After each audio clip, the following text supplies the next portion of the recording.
सानाम को जोहार और मिटन भिडियो ते आपे को ताला रे हेज सेटना इंगे नियते हासता ऑफिशियल और आले सातरागाछी रे बाहा हुयो कना 22 23 नवा मार्च ना होई मार्च ना 22 23 बाहा कान ताले तो सानाम हर गे हिजुग से तावन पे और सानाम हर ते बन रस्केया नोंडे और नितो दो ओना मने कते गे मिटी बाहा सेरेन आंजम तावन पे और नुई दो सितारानी हासता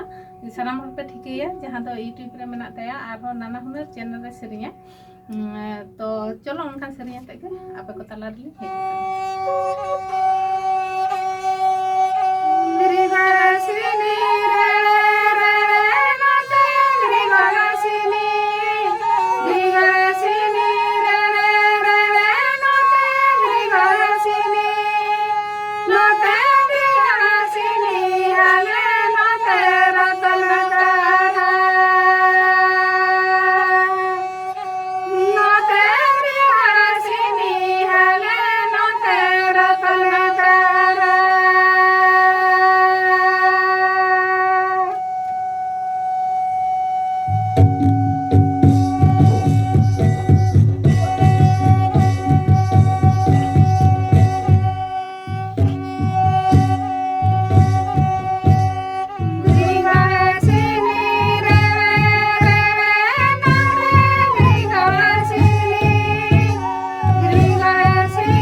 ᱡᱚᱦᱟᱨ ᱡᱚᱦᱟᱨ